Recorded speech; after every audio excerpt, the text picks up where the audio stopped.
I've never really had any reason to be truly scared.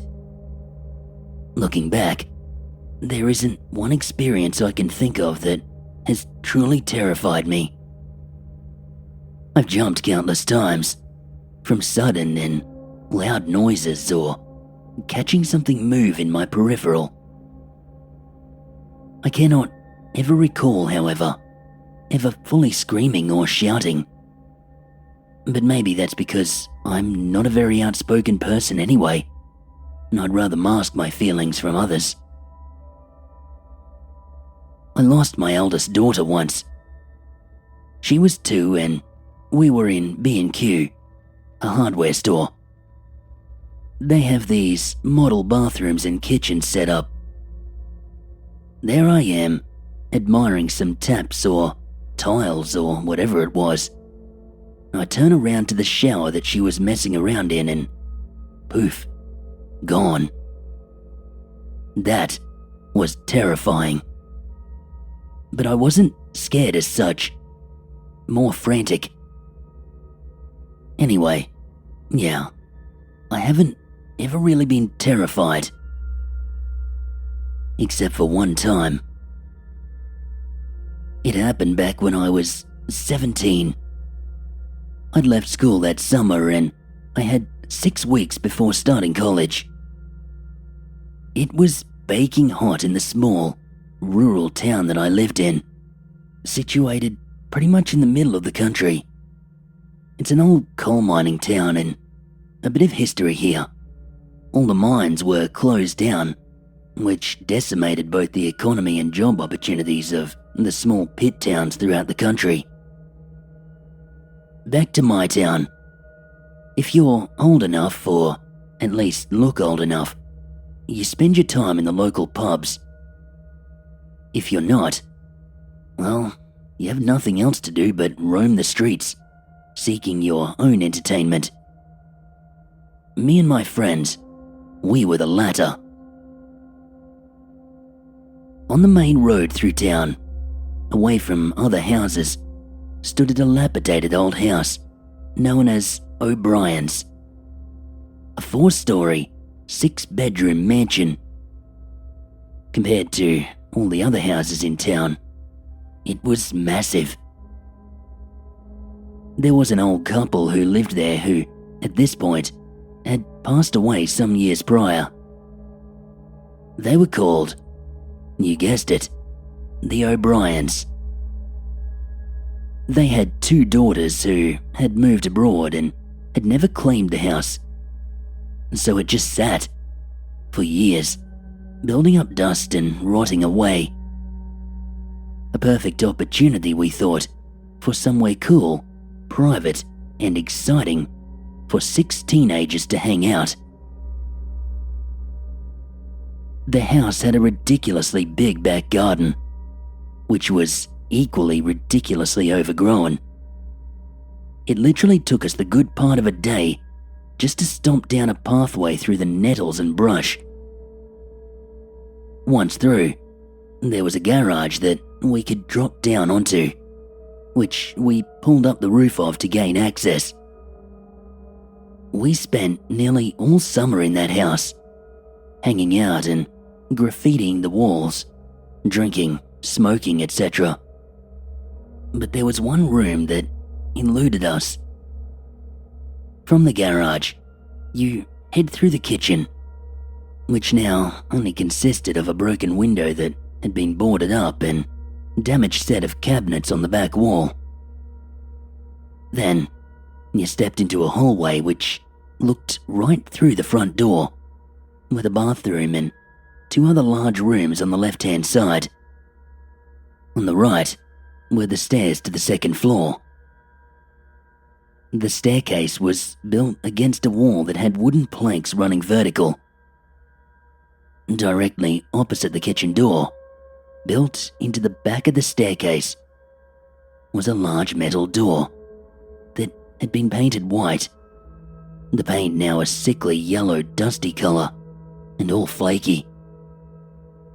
This door was locked. It simply would not budge. And looking at the hinges, it must have opened inwards. The house was big enough that we just kind of forgot about that locked door.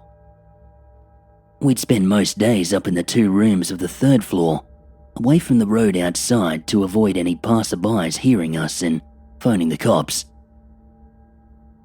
That was until one of the lads decided, for no apparent reason, to light the moth-ridden curtain on fire with a Zippo he was messing with. The curtain, dust-covered carpet and old, wrinkled wallpaper, went up in seconds. We only made it out by smashing the top window, jumping into a dirt mound at the side of the garage.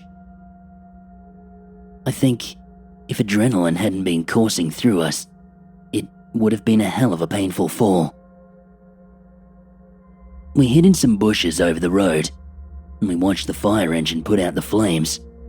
But before they could, it had engulfed the 2nd and 3rd floor.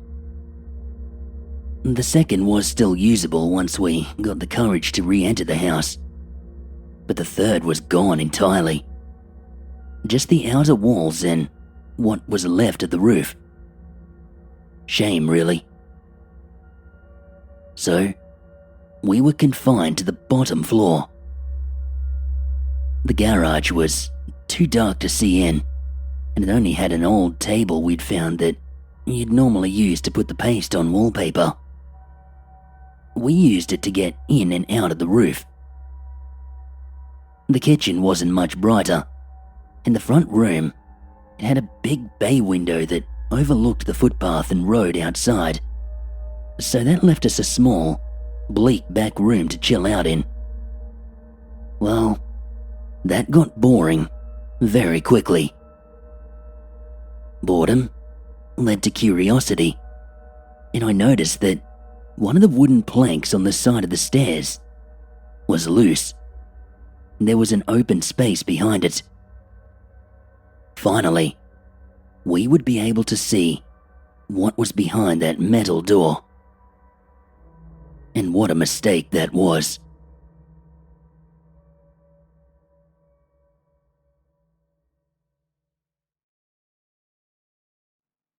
They say curiosity killed the cat, but in this instance, it questioned my whole belief system. The wooden panels were surprisingly hard to pull off, even for 6 fairly athletic teenagers.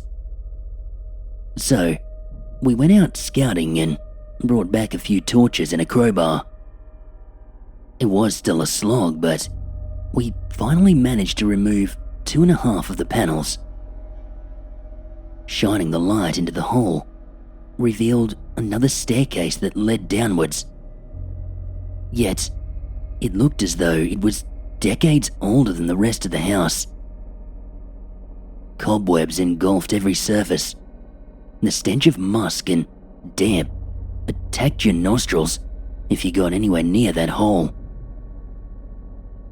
After some giddy behavior, some pushing and shoving, and a game of 6-man rock, paper, scissors, I grabbed a torch and slowly stuck my head through the hole.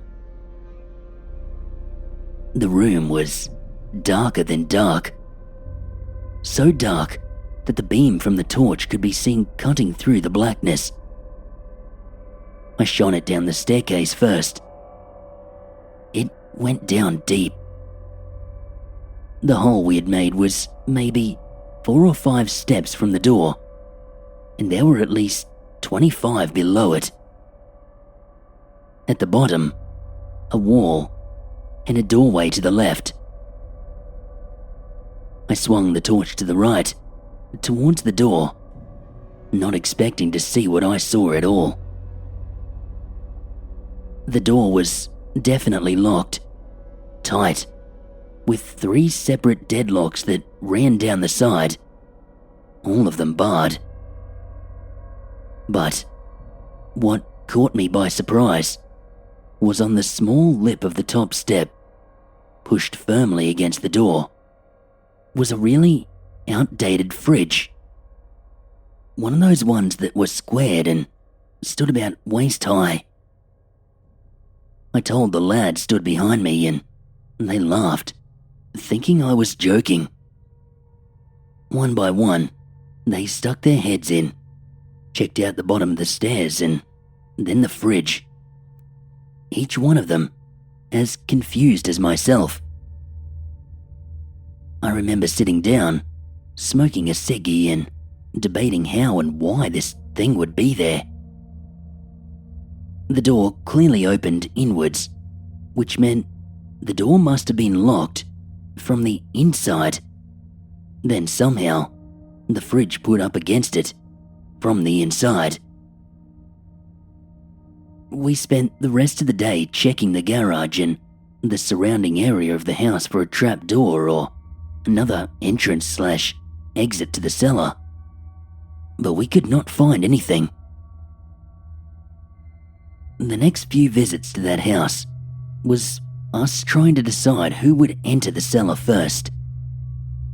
No one wanted to do it, and no matter how many games of rock, paper, scissors we played, it was always best out of a higher number. Until one day, I had enough. We were sat in a circle in the other room, messing with stuff and just generally chatting. Except me. I just sat there and stared at this hole, this dark void in the wall. Finally, I got up, exclaimed my intentions, took the torch from my pocket, and stepped inside. Everyone else quickly and very excitedly followed. Immediately, the first few layers of the wooden steps just disintegrated under my feet. They turned into a mulch of damp splinters that clung to the sole of my shoe when I lifted my foot. I was worried, but the stairs did seem sturdy enough. Each step I took downwards, the temperature seemed to drop rapidly, and the air, it seemed to get thicker and thicker. The inches of dust that I kicked up, that didn't help anyway. Admittedly, I was a little bit scared, but I had 5 other lads behind me, so it was impossible to turn tail now. I headed down and reached the second to last step. I could see the doorway, which led to an open room. Pausing, I regained my courage with a few shaky, deep breaths, and I stepped on through. The room was in a worse state than the stairs. Webs littered the rafters and floorboards above like moss. They hung from the ceiling in clumps, all tarnished with dust. Weirdly, thinking about it now, we never saw any spiders. The floor was carpeted in a layer of debris from the rotting wood above, dust and dirt. It was a miracle none of us ever fell through the floor above. This place, it really was a mess. The room itself was huge, expanding underneath the bathroom and both rooms on the first floor. And it was dark. There was no light source, other than the torches that the 3 of us now carried. The room had stood empty, except for a wooden table, smack bang in the middle. No chair, nothing around it. But in it stood a metal plate, crudely bashed into shape, with the remains of some kind of black goo on it. Next to the plate stood a tall, uncorked green bottle. One of the boys went over to it and picked it up. It sloshed as he did so, with a liquid of deep brown and layers of dirt inside. I never smelled it myself, but apparently it was putrid. At first, we didn't see the other doorway. It was in the corner directly opposite to the one we had entered. No door. Just total darkness. We tried to shine our torches through it, but they didn't seem to cut through the shadows. It was like there was actually a door there, one that drained the light. For some reason, I couldn't muster the courage to go into that room, and neither did anyone else. We simply turned, and we left, feeling like we'd had enough adventure for that day. Over the next week or so, we would invite girls and other friends to the house, but they all refused to enter the basement. We found this hilarious. We would dare one another, more to show off than anything, to go down there either on our own or in pairs, without a flashlight, and see how long we could stay down there. Now, not once did I get scared while stood in complete darkness down there. Actually, it was kind of calming. But none of us ever worked up the courage to enter that other room. In hindsight, we should have questioned more why the door was metal, or why it was locked from the inside, and how a fridge got up the stairs and placed in front of the door as a barrier from the inside also. But, full of excitement and immaturity, it never crossed our minds. We just assumed that there would be some sort of other exit in the other room, which led to the garden. Word quickly went round through the year groups of the O'Brien basement, and we definitely fed the rumours of it being haunted. Teenagers would ask us how to get into the house or for us to show them the barricaded door. So because we thought we were cool, we spent another day making a maze in the garden, squashing pathways down that led away from the garage. We would then invite people into the house, lead them through the garden, into the garage, and show them the hole in the stairs. It actually got quite popular. We decided to cash in on the opportunity. We told people that if they wanted to see the basement, then they would have to do the initiation. As they came in, we would have one person sat on the fridge and another at the bottom of the stairs, both of them with torches, and send the people into the first room, telling them that they had to stay in there for 10 minutes with the torches turned off, and then we would let them out. This went on for a while, and it was fun at first. A lot of people booked it as soon as the torches were turned off, but some stayed.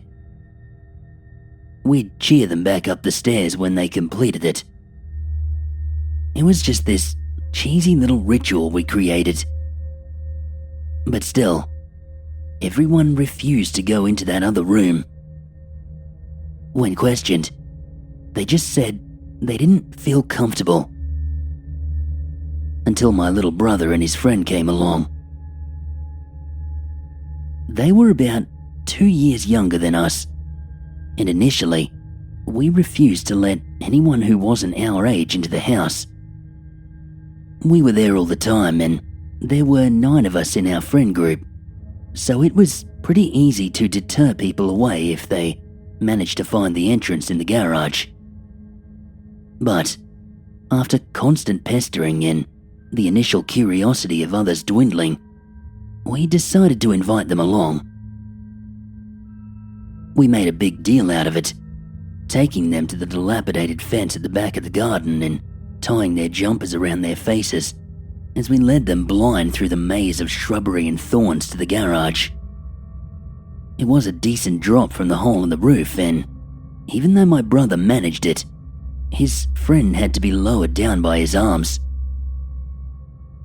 Once inside, they were met with the stench of smoke that lingered from the floors above. We walked them through the kitchen and showed them the makeshift entrance to the basement. We told them the story of the metal door and how it didn't make sense, and we gave them the option of staying in the first room in pitch black for 10 minutes, or go into the second room in pitch black for 5 minutes, an option a lot of people initially chose until they actually got down the staircase. "Second room," they said in unison. We all laughed, expecting them to change their minds immediately. One of the lads slipped through the hole in the wooden boards and turned right, heading up the stairs and positioning himself on the fridge. I went through next and positioned myself at the foot of the stairs. I'd just like to say at this point, all of us regulars, we felt complete comfort going down to the bottom of the stairs practically alone. We'd all taken it in turns when bringing people down there, and we'd done it numerous times each. So this time was no different. There was a giddy, nervous atmosphere when the two youngsters entered the staircase. The torches we used were cheap ones we'd gotten from the market, so they cast an eerie, yellow glow. Slowly, my brother and his friend made it down the stairs, clearly attempting to show face and acting like they were unmoved by the state of the rotten, decaying wood around them. But as they trenched through the mulch, they stuck close together. They took their time, so much so that the guy at the top shouted for them to hurry up. They both nearly shit their pants.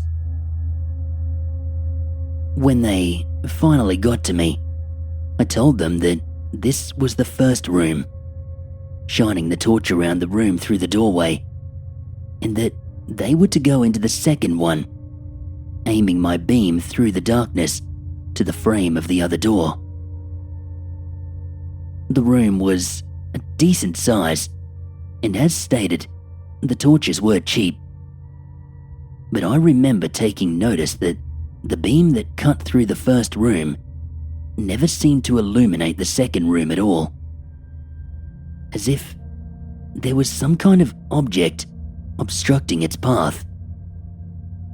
My brother's friend walked into the room, and as my brother walked past me, I grabbed his shoulder and I told him that he didn't have to do this, and if he did, then he could back out whenever he wanted to.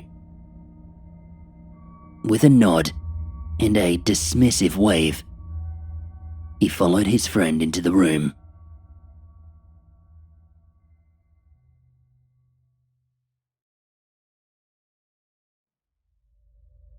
They crossed into the room, past the table, and disappeared through the second doorway, as if walking through a dark stage curtain. I hit the button on my Casio watch to start the countdown from 5 minutes. Then, I aimed the beam of my torch up the staircase. The guy sitting on the fridge smiled excitedly and looked at his watch. "I really need to go to the bathroom, dude. I'll be right back," he said, jumping down and disappearing back through the gap. I stood at the bottom of those steps for what seemed like forever. I could hear the faint giggles from across the first room. They seemed muffled, as if hearing voices from behind a solid door. "How long left?" my brother's voice shouted. 3.5 minutes, I replied, checking my watch.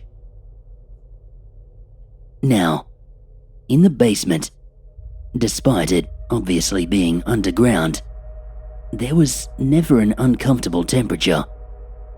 It was never really cold, you know what I mean? There was never a chill. And while being down there countless amounts of times, not once had I ever felt any sort of breeze. But and this memory still haunts me a little, especially when there's a sudden shift in temperature. I noticed that I became very cold, stood at the bottom of those stairs, to the point where I could see my breath when checking the time against the light of my watch face. The mumbles from the other room had stopped also. I tried to focus on them, see if I could hear any movement or the nervous noises that they'd been making before. But nothing. I remember starting to get freaked out. I don't know what about, but I could feel my heart beating faster. The hairs on my arms and the back of my neck, they began to stand on end. I turned on the torch and I stepped into the first room. "Yo, you guys all right?" I called out. Nothing. No reply. I stopped messing around. "Time's up," I called again. And again, no reply. I shone the torch through the doorway of the second room. But just like before, it was as if the beam cut through the first room and then just stopped at the doorway.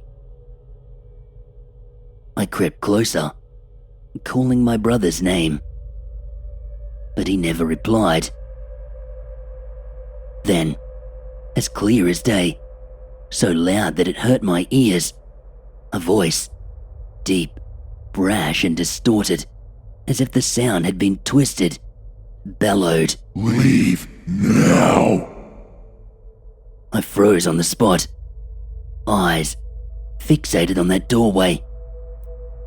Then, emerging from the gloom, ran my brother and his friend, both of them as white as snow, both of them with tears streaming down their faces and a look of pure terror. It's an image that I've never really been able to get rid of. They bolted straight past me, which snapped me out of the trance, and I followed suit. Before we could reach the doorway to the stairs, the sound of crashing came from the stairwell. 4 ridiculously loud bangs and the noise of snapping wood. The fridge was embedded into the wall at the bottom of the staircase. Without stopping, we all scrambled over it. The staircase itself was a complete mess. Large splinters of wood stuck up like spikes. Luckily, and I don't know how, we managed to clamber up on our hands and feet without injury. Halfway up, I looked towards the hole in the wall, praying it would be in reaching distance. Both the young lads were in front of me, both sobbing and screaming. Both ran straight past the hole in the wall. The metal door, locked before and with no key, stood open. Light from the garage spilled through the kitchen and down into the basement. It was as if it showed us the quickest way out. Instinct had set in by this point, and all 3 of us darted through that door, onto the table and up through the garage.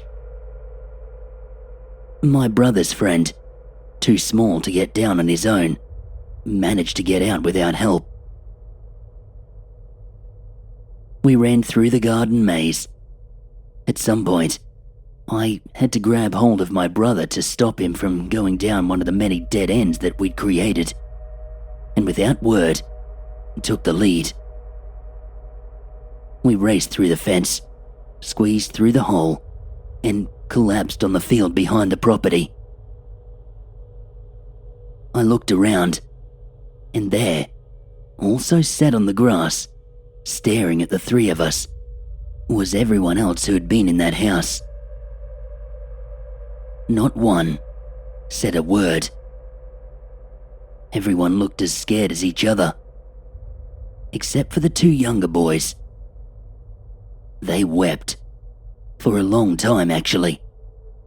And as we all just sat there in silence, we just let them do it. Once they'd stopped, we all got up, without a single word, and went home. My brother said nothing to me on the way, or when we got back. He went into his room, I went into mine, and that was the end of that. No one went to that house again. It stood for another year or two and then it was demolished. Apparently, one of the daughters had finally come over and claimed the land, only to sell it and build some new project. Now, a group of 6 houses sit where the garden and house were. Nice looking houses, to be fair. My brother still refuses to walk past that estate. They never built on that land directly above the cellar. Apparently, and I've never actually had this confirmed, but the builders refused to fill that cellar in for some reason. Just bricked it up and left it as open space, despite being able to fit a perfectly good house on there. We only brought this up once within the friends group, and only because I had convinced myself that it had been one of them that had opened the door somehow and moved the fridge. But they all swore it wasn't. They said that as soon as it started getting really cold in the house, they got spooked. They heard the voice, and they headed for the kitchen, noticed the door was open when they heard the loud bangs, and bolted. I tried asking my brother about the room, but he completely shut down. He quickly stopped being friends with the kid who went down there with him. Said they no longer had anything relevant to talk about.